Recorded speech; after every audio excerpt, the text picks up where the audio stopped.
Hello, my name is Jim McGillivray and this is the Pipe Box, your source for all things piping. If you find this video useful, please give it a like and please subscribe to this YouTube channel to see more videos like this. We're going to go over some music today, and you can print out this music by going back to the description of this video on my YouTube channel. You'll see a link to a PDF there. Today we are going to go over the D throw. There are two kinds of D throws, and we're going to learn about both of them today. The first kind is the open or light D throw, which sounds like this.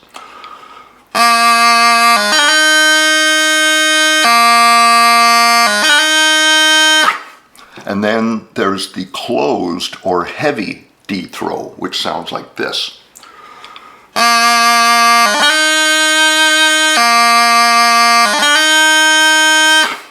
As you can hear, they sound quite different. Inexperienced players will often ask the question, which D throw should I play? Which one is right? Neither one is right. Both are acceptable and both are played. It's really a matter of preference as to which kind of D throw you play. Traditionally, we've seen the closed D throw become more popular in North America than in Scotland. We also see the open D throw, usually in Pembroke, though some players use the closed throw here as well. Some players play the lighter open throw in airs and other slower tunes, and the closed throw in the quicker music. So it's really up to you which one you play. Over my shoulder, you'll see an open or a light D throw written out exactly the way it's supposed to be played. In slow motion, it looks like this.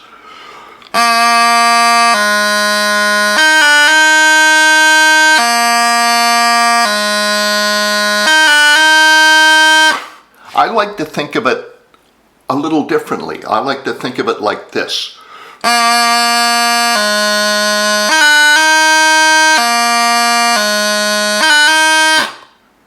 A low A down to low G, a D grace note up to C, and then finish on D.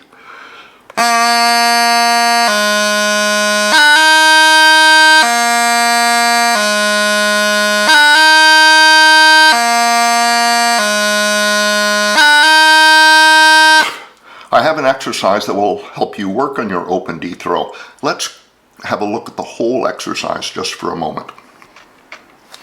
You can see that I've double dotted the note before the short low G. The short low G is triple cut like a grace note. If you're just learning the D throw, you can give that little low G a little bit more length than this for a while, but this is ultimately what you're shooting for. You can also see that this exercise simply runs up the scale with a D throw on every note.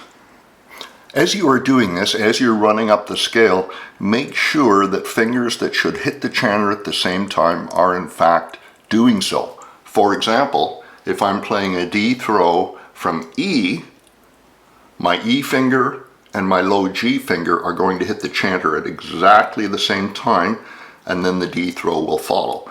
If I'm going from F to a D throw, the E, F, and low G fingers must hit the chanter at the same time, and then the D throw. If I'm going from C, your B and C fingers must hit the chanter at the same time, then the D throw. Let's hear the whole exercise. I'm going to play this exercise with the D throw expanded just a little more open than you would normally hear it. You'll hear the movement played at full speed in the final exercise in this video. Let's hear the exercise now.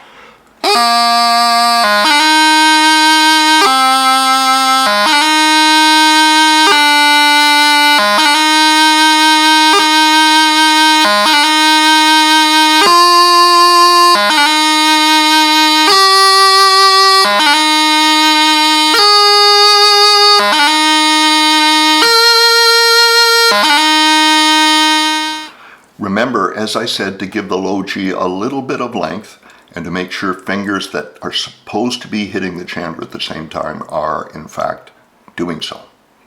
Okay, let's have a look at the closed or heavy D throw. Above my shoulder, you'll see the heavy D throw written out so that you can understand all the notes in the movement. It looks like this in slow motion.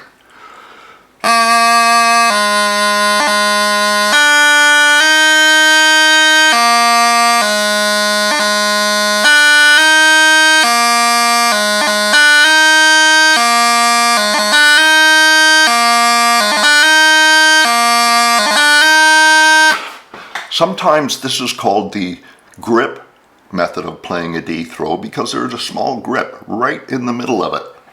If you're going from low A, play a grip from low A to C, and then finish on D.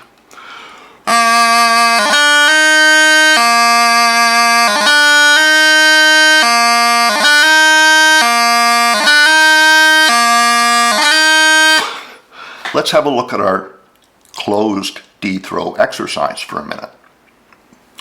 As you can see, we still have the double dot on the initial note in each bar. Then we have a low G with a D grace note in the middle of it, then up to C and finish on D. You're going to do this as you run up the scale. Go as slowly as you need to, make the D throw as open as you need to get used to it. And again, make sure that fingers that should hit the chanter at the same time are in fact doing so. So the D throw itself never changes, only the note it starts on. Whether we go from E or F or C, we always go down to a low G, which is the first grace note in the D throw, and everything after that is the same. Okay, let's listen to our closed D throw exercise now, and again I'm going to play the throw a little more open than you might normally hear it. We'll play it full speed in the last exercise in this video. Here's the exercise.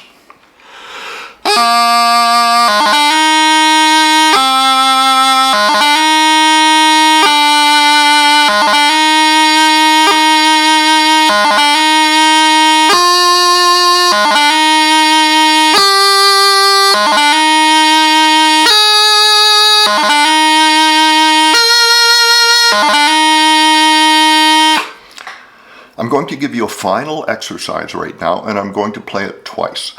The first time I play it, I will play the open D throws. Second time, I will play the closed D throws. I'm going to play the throws at full speed so you can hear what they sound like at full speed, even though you may not wish to play them at full speed at this point.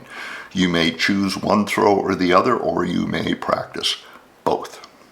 Let's have a quick look at this exercise before we hear it. This is how you will see a D throw written in all of our light music. Whether you play open or closed, this is what it will look like. If you follow the grace notes in the D throw, you'll see that the way we write it is actually an open throw. But again, you can play whichever you prefer. In this exercise, we've shortened up the note before the throw.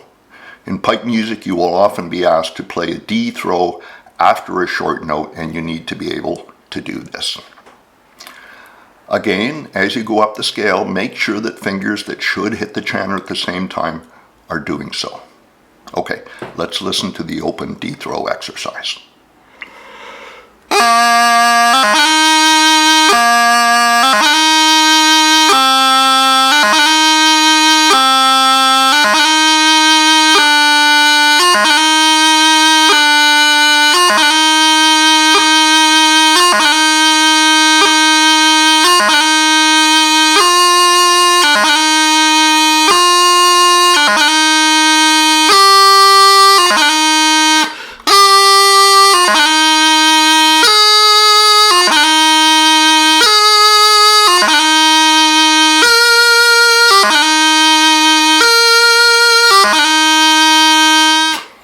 And here's the exercise with closed D throws.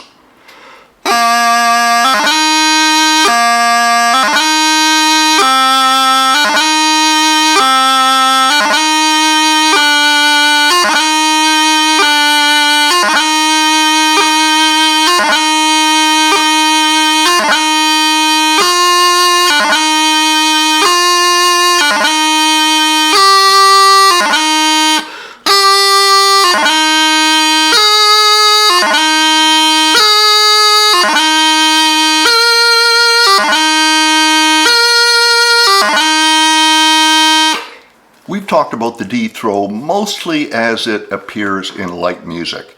You can find out more about the D throw and learn some other exercises in my rhythmic fingerwork technical tutor. The D throw in pibroch is very subtly different from the D throw in light music. You can learn about the D throw in pibroch from my pibroch fingerwork technical tutor. Both are available from myself or from reputable dealers anywhere. That's our tour of the D throw. I hope you enjoyed it, and good luck to you as you improve yours.